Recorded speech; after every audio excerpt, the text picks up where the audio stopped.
Yeah. So many ways. And I know all the setups. So stand wherever you like. We all sit way too much, so if you stand, that'd be great. So thank you for coming tonight. We know your time is valuable too, so thank you for sharing it with us. And most of you know that this is our 3-year anniversary, so we couldn't have done this without you. So tonight is about you guys. So Dr. Justin and I went to UB together. That's where we met. We then traveled to Marietta, and we went to Life University to get our chiropractic degree. Justin went off to do animal adjusting certification, and I went to go get my extremity certification. So through all of this education, some things didn't really click with us until you guys started asking us questions. And the questions that you guys would ask would have this underlying theme to them. And that theme was our lifestyle and how society is, sculpting our lifestyle and how it's affecting our health. So with that, I felt that there was a need for education to help educate you guys to what's good and what's not so good. And our current patients know that, we kind of value patient education very highly. The initial exam itself is almost an hour long. We do the online videos and posts, and tonight we're doing the health talk. This talk is really, really big, and I only have half an hour to do it. So I'm going to fit as much as I can in there, but just realize this talk is going to continue with other talks, more online posts, podcasts. Justin really wants to do a podcast, so we might let him do that. And you guys that are coming to see us are more aware of your health already. You're kind of already taking the steps to go there. This talk is really, really good for the general public, the people that you see walking down the street with like a diet soda and a cigarette in their hand. So with that, let's start.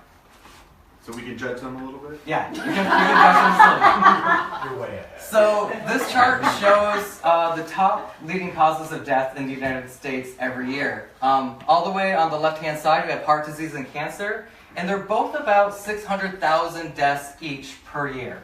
After that, we have respiratory disease, which is COPD and emphysema, accidents, trips and falls, strokes, Alzheimer's disease, diabetes, flu, pneumonia, nephritis, which has to do with your kidney, and suicide.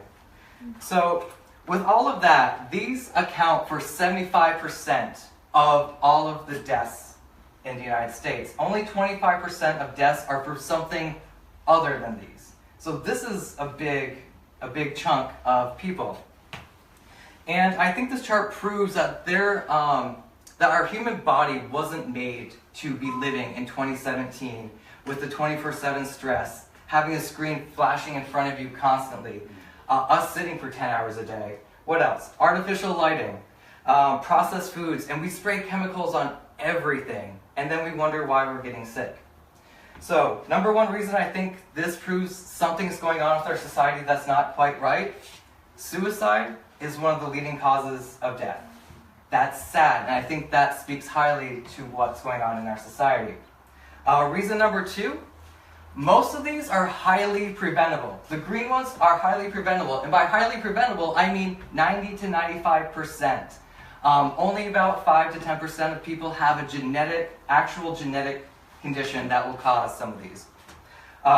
So that's great, right? So tonight's talk's about stepping back, stepping away from society, and just kind of thinking a little bit differently. The goal of tonight's talk is not to get you to live forever. Tonight's talk is to get you to live a healthy life that has quality with it. It doesn't matter if you live to 90, if you have tubes coming out of every hole, you're always sick, you can't breathe, you can't walk. So tonight we're going to step back, look at the big picture, and it's really an amazing big picture. So we have this innate intelligence that runs through us, that tells our body what it needs to do. It heals our broken bones. It heals our cuts. It takes the oxygen and food that we eat and breathe and turns it into energy. It does all of these things without us even having to think about that. And there's also these patterns that you can see through nature that they don't necessarily mean anything, but look at them. This looks exactly like an eye, and this is actually called the eye of God. And this is blood vessels in your eye, and it looks like a forest. There's some connections that you can draw between them. And this innate intelligence has been called many things: universal intelligence, God, spirit, consciousness, the light, many, many more. And our bodies know exactly what they need to do, But what's happening is we're interfering with that. We're stepping in and we're messing that up. So this innate intelligence somehow took atoms and turned them into molecules. Molecules into cells, and all the way up until we had an organism, humans and animals. Why does it matter what our lifestyle is? Why does it matter the thoughts that we have in our head, the friends that we keep around us, the things that we put in our mouth? Well, they all affect how our genes express themselves. So we're going to dive into the cell. We're going to blow the cell up. This is 7th grade biology. Anyone really missed that? It's back. So we have a cell. Inside that cell we have a nucleus. That nucleus contains chromosomes, which is where our DNA is stored. Certain sections of that DNA code are called our genes. So it's just a section of that.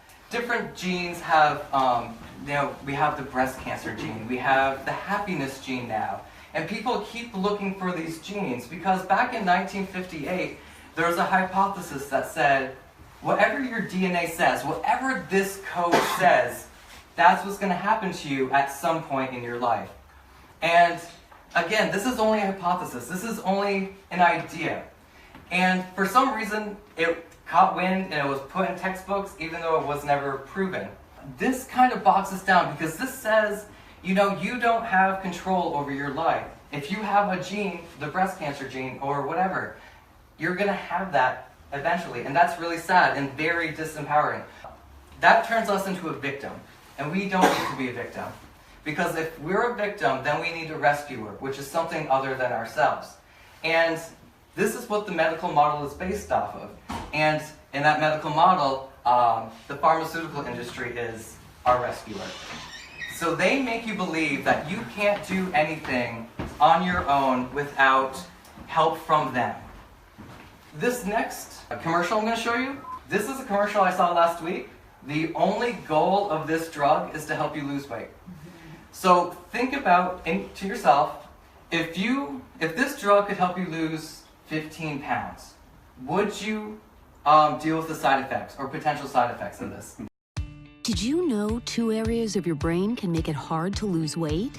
Contrave is an FDA-approved weight loss medicine that may help adults who are overweight or struggle with obesity lose weight and keep it off. Contrave is believed to work on 2 areas of the brain, your hunger center, I'm so hungry. to reduce hunger, and your reward system, Ice cream. French fries. to help control cravings. Across 3 long-term studies, Contrave patients lost approximately 2 to 4 times more weight than with diet and exercise alone. Contrave is not for everyone. One ingredient in Contrave may increase suicidal thoughts or actions in some children, teens, and young adults within the first few months. Other serious side effects include seizures, increase in blood pressure or heart rate, liver damage, manic episodes, glaucoma, and allergic reactions. Do not take with opioids. Reduce hunger, help control cravings. Contrave, the #1 prescribed weight loss brand. Go to contrave.com. So side effects of this drug are suicidal actions. And to go along with that, it's violent actions. Have you had a change in behavior? Do you feel more aggression towards people? Those are other things. But suicidal actions, seizures, increased blood pressure, increased heart rate, liver damage, manic episodes. Manic episodes are you're so happy that you start having sex with everyone, you start doing drugs, and you're just like, oh my god. Glaucoma, you could lose your eyesight. And allergic reactions, ranging from a skin rash to you can't breathe and then you die. These white bars over on the right-hand side are actually I screenshotted them right from the video itself. The top one should be used with diet and exercise. Duh. Right? It's telling you exactly what you need to do. Next, the effects on the cardiovascular system haven't been studied. Something that increases our heart rate and blood pressure, you would think they would want to do a study on the heart, or maybe they know what the effects are and they're like, we're not going to do the study. The exact neurochemical effects of this drug leading to weight loss are not fully understood. They don't even know why it works. But let's just hand it out, minimal side effects, it's fine. Ask your doctor. So if you go in and you ask your doctor about this pill, you're probably going to get a prescription for this pill. So again, disheartening, disempowering, you don't have any control. This is all BS. So now we're going to get into the good part of the talk. And this is about us taking control of how our genes are expressed. What genes are read. So if we have a petri dish at the top of this TV, we take one stem cell and we stick that in the dish, we leave it for a couple days, and we come back. 3 days later, we have 50,000 cells in that petri dish. Each cell is genetically identical to all of the other cells. They all have the entire code in them. We take that cell, those cells, and we split them into 3 petri dishes. And the only difference between them is the environment that petri dish A, B, and C went into after we split up the cells. Come back a couple days later, one petri dish turned into muscle, one petri dish turned into fat, and one petri dish turned into bone. Again, nothing changed other than the environment. So the environment changed how the genes express themselves. And again, each one of these has the full genetic code in it, but only certain things are being read based on the environment. What we eat, what we do, and what we think determines how our genes express themselves. And just because you have a certain section of gene that is, the breast cancer gene, doesn't mean that it's ever going to be read. The cells in a petri dish grow on the culture medium that's on the bottom of the dish. We have a culture medium in us too, because we are just a giant skin-covered petri dish. We have 50 trillion cells in us. That's T for trillion, like national debt numbers.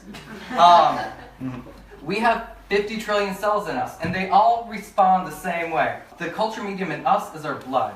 What changes the chemical compound in the chemicals that are floating around in our blood? Well, again, we have an environmental signal. So these are things from the outside, light, sound, touch, all of that. But it's also internal signals. So that little voice that you talk to yourself with, sometimes it's not so nice, or sometimes you're like, I bet you when I get to the office, they're just going to start a fight with me, and I'm going to say this, and I'm going to say that. All of those things that go through your head have an effect on your body. So a signal will come in from the environment or your head. It will go to your brain where it's perceived. Perception is very basic. It's yes, I see that there's a signal come in, or no. That's about it. So there's a step higher than the brain, and that's the mind. And the mind is where we interpret what's going on around us. So say there was a thunderstorm outside right now. I personally love a good thunderstorm. So if a thunderstorm happened right now, I'd be all giddy. Some of you, based on what's happened to you in the past and just your past thoughts, might absolutely hate a thunderstorm. And if you're fearful of the thunderstorm, that's going to send different signals to the brain and then out to your body. So whatever your mind is saying, is interpreting, yes, it's good, no, it's bad, that's going to send a signal back down to your brain, and your brain is going to send out a chemical that it matches the interpretation of whatever you're thinking, good or bad. That goes out into the blood and the nervous system, and then that's how your genes decide what's read and what's not read. So a good example of this is, say you have your eyes closed, you open your eyes, and you see someone in front of you that you really, truly love. Really love. Dopamine, vasopressin, growth hormone, and oxytocin are all secreted when you open your eyes and you see something or someone that you love. These chemicals help with trust, bonding, focus, stronger bones and muscles, a better night's sleep, and weight loss. Right? Those all sound really good. So let's say you open your eyes and there's something in front of you that terrifies you, that you're afraid of. So that secretes an entirely different set of hormones. We have cortisol, norepinephrine, cytokines, and histamines. All of these are really bad to be in our system. They increase blood pressure. They increase your pain perception. So say if you got picked with a pin normally, you'd be like, whatever. Now you're like, oh my god, that really hurts. Your whole body is inflamed. You have a lower immune function. Your wounds will heal a lot slower, and you get decreased sleep. Everything I just mentioned kind of seems like what's happening in our society as a whole. Decreased sleep, blood pressure issues, all of that. So, if we take the love chemicals and we drop that into a petri dish, or us, the cells grow really, really well. Have you ever seen someone that's newly in love and they're kind of like glowing and they're all happy? That's this. That's them expressing themselves to the fullest potential. So if we put the fear chemicals into the petri dish, what do you think happens? The cells stop growing completely. They just stop. And why do they stop? It's to conserve energy. Our bodies and our environment all around us are very efficient at what they do. So fear stops. So if a lion was right here, I have two options. I either need to fight that lion off, or I need to run away. So these chemicals are going to get me ready to do that. So cells stop because if I'm going to die in 2 seconds from this lion, it doesn't matter if I'm fighting off a cold, if I'm trying to heal a cut. You know, it's shifting energy from that and putting it all right into this. So this stress system is a good system. It was made to be good because it shunts blood from my stomach. I don't need to be digesting things if I'm about to die. It's going to shunt the blood to my muscles so I can run. It dilates my eyes, increases my blood pressure and my heart rate, so I'm ready to go. You know, I can do whatever I need to do. So, like I said, this was supposed to be a good thing, except now our body doesn't know that you're just thinking of things and worried about things compared to an actual threat that's in front of you. So nowadays we have 24/7, 365 stress. These chemicals are staying in our body for prolonged periods of time. So these are made to be a quick thing, 20 minutes, you get away, you're good, and then you start regrowing. Nowadays, not so much. So we've just seen how fear and stress can hinder our growth and how genes express themselves. But we've also seen how love and peacefulness and calm can do the complete opposite. And remember that first slide that I showed you with all of the top 10 leading causes of death? Well, there are 5 areas in the world that are called the blue zones. Some of you may have heard of them. The blue zones are areas where people are living the longest. They have the highest rate of people that live over 100 years old. And what else is great is that heart disease, cancer, suicide, diabetes, they don't even have that for the most part. Yes, a couple of them will, but for the most part, they're all happy. They're not dying from that stuff. Most of them are dying in their sleep and mostly after sex. So, not a bad way to go. So, we're going to use these people as a model for our life. So what do they do? They're 103, they're 102. They're still squatting down. They're kneeling. They're gardening. They're weed whacking. They're doing everything that we should be able to do. So they move naturally. Most of these places are really secluded and have a lot of mountains and rocks around. So if they need to go get food, one, they're either growing it and tilling it themselves, or they're walking to the store and, have a little bit more of a rough terrain than we have here. What's also great is that they don't exercise. They're just moving all the time, so they don't need to. If they're going to whip something up in the kitchen, they're not pressing a button for a blender to start. They're whipping it. If they need water, they're pumping water. They're always moving. They have the right outlook on life. So when they wake up in the morning, they know what their purpose is, and they do what their purpose is every day. If you wake up in the morning after your alarm blares and you wake up and you're like, oh, I just don't want to go to work today, that's not a purpose. Also, a positive outlook versus a negative outlook. Today, I got stuck behind a big U-Haul, backing something into a construction site. And I had to go through 6 cycles of the light. I could have been like, God damn it. But no, I just turned on some music, and the sun was coming up, so I just watched that for a little bit. It's all how you look at what's going on around you, and those thoughts change how your cells express themselves. They eat wisely. This is really important. They eat 95% things that grow out of the ground. They're not eating, burgers and steak and all of that. So they do eat meat, they do eat dairy, but it's from grass-fed cows, and again, it's 5% of their diet. They have a connection. So these people have what's called a muai.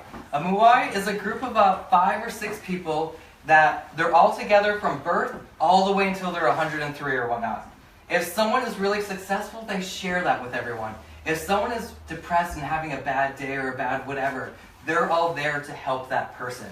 It's really beautiful. And so if we can start to model this, our lives will start to get better also. So I have some quick tips just to help us out.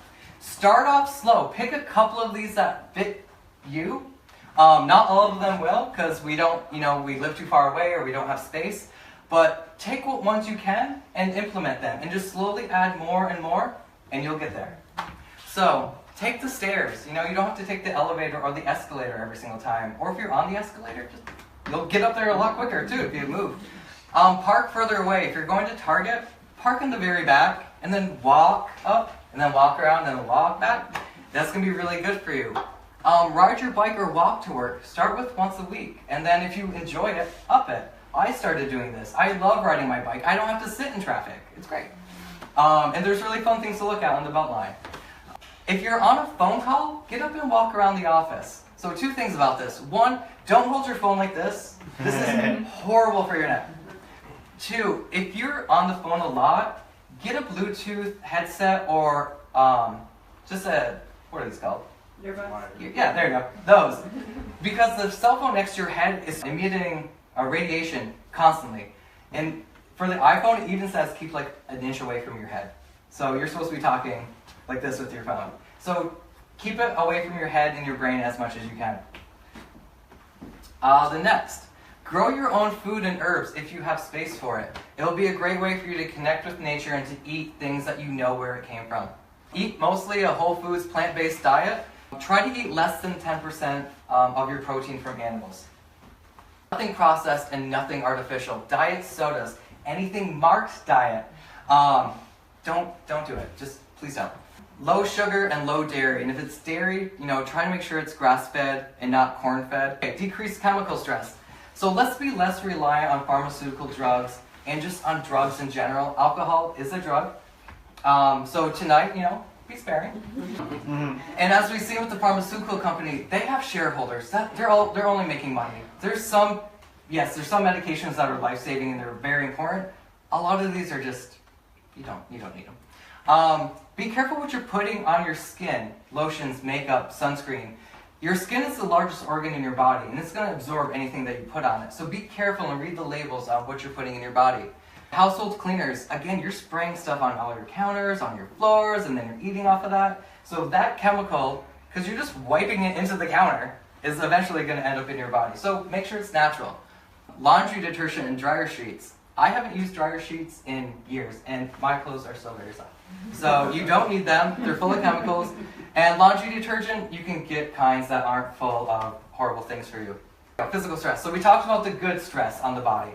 Bad physical stress. People sitting on a wallet in their back pocket is the worst possible thing that you can do. I don't know how many times I have to say this, but it's the worst thing. So never sit on a wallet in your back pocket, even for a couple minutes. Ladies, purse. Can we keep it under 50 pounds? Please? I pick up some of your purses, and I swear my back might go out in some of them. Try to keep them as light as possible, and try to switch shoulders, what you're wearing, because if you're constantly having on your right shoulder, you're going to be walking around like this. Heels. I don't even know why I have to talk about this. I don't know why you guys like them, but know how your feet feel at the end of a long night? That's how your body feels. So just limit heels as much as you can. Posture. If you're in your office and you're hunched over your computer like this, that's not going to be good for you. And then if you're sitting on the couch and you're slumped back and that's also not good for you. So there you go. I thought you might. So just be aware of your posture. Decrease emotional stress. And I have a lot for this because I feel like that's what really bogs us down. Have a positive outlook. If something happens, if you wake up and you stub your toe and you're like, oh, today's going to be a bad day, then it's going to be a bad day. You're going to see every single negative thing that happens that day, compared to just letting it go and seeing how the day actually progresses. So it's a lot of how you're interpreting these things. And then that interpretation affects your health. Friends. That Muay group, those 5 close friends, they go through life together. So if you can find a group of friends that, fits your goals and your beliefs, that'd be great.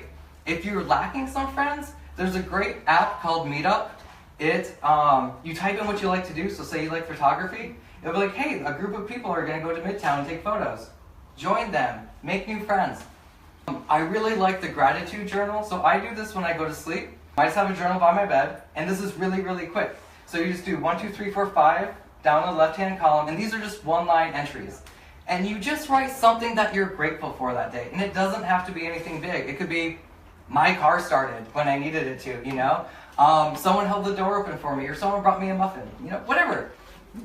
Write them down. This is going to rewire your brain to actually be more positive and to be more grateful for things, and that's going to change your outlook. Meditation. Yes, you can go into a room, sit quietly for 20 minutes, and try not to think about anything. But you can also go for a run. You can go for a walk.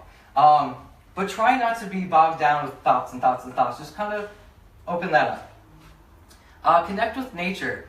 When was the last time any of you actually touched the earth?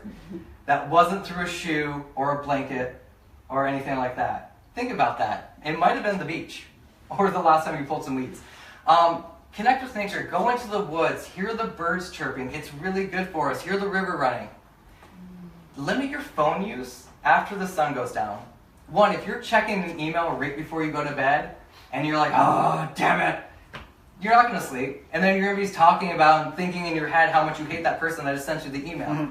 Also, your phone emits a blue light. That messes up your brain and it makes you think that the sun's coming up. So that's screwing up just chemicals that are supposed to be let out to help you fall asleep.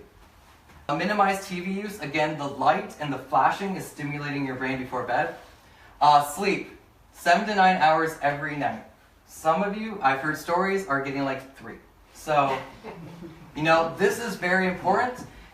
While you're sleeping, the glial cells in your brain actually shrink a little bit and they open up some gaps. Those gaps let cerebral spinal fluid flow through and clear out all the toxins that built up during the day. If you don't sleep, you know how you get foggy and you get really agitated and whatnot? That's because you're not cleaning out all the junk that built up during the day. And lower the lights. As soon as the sun goes down, lower the lights in your house to just what's safe. You know, you don't need to be tripping over stuff, but we don't need this going right now. So I'm sorry that if you don't sleep all tonight. So those are my tips to help you live, you know, a better life. But sometimes we don't have the chance to go sit in a room because we're at the office or we're stuck in a car or whatnot. So I'm going to tell you what I think about, and this is only for me, and I hope it resonates with you, and if not, then it's not your thing, and it's fine. So I've always been a science nerd. I've always really liked science experiments and just seeing what things are going on. So the latest experiments are showing that particles of matter change the way that they behave depending if there is an observer looking at it or not. The mere act of looking at a particle changes the way it behaves. That's kind of crazy. There's no such thing as time and space, they're finding out. Time and space are merely constructs of our mind to help us navigate the world around us. Yes, it's very helpful for finding the place you want to go get coffee or meeting up with a friend. In reality, it's not so much a thing. Everything is energy, vibrations, and fields. We see with light waves, we hear with sound waves. Touch and taste are just electrical impulses that get sent to our brain. That's amazing, right? Like it's not really out there. It's all just in here. It's really cool. What we think of as solid is really mostly empty space. And anything that you've ever touched, you've actually never touched anything. It's just the repulsion of your electric field to this electric field. And that's really cool. The universe is perceived inside of our minds. The sun has no heat or brightness outside of our perceptions. All the sun is electric and magnetic waves, which are also invisible, and I think that's amazing. All of this is our mind's interpretation of the universe. There is nothing solid or separate from you and I. It's all connected, and I think that's truly beautiful. So our reality is more strange and curious than we can even fathom. So why get bogged down with the unimportant? We are a blue dot hurtling through an infinite universe. Love each other and help each other. We're all in this together. We have no backup planet. We're all one tribe, maybe even one consciousness. So let me ask you, how do you want to live your life? Thank you.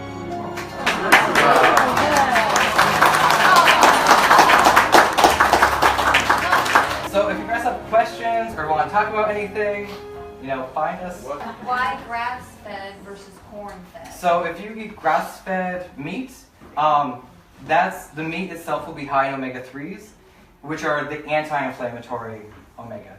If you eat corn-fed meat or anything, that's going to be high in omega-6, which is actually the inflammatory agent. And it's also more natural for a cow to eat grass. Grass versus corn. I don't know if you've ever seen a cow like in a cornfield or anything like that. They use corn.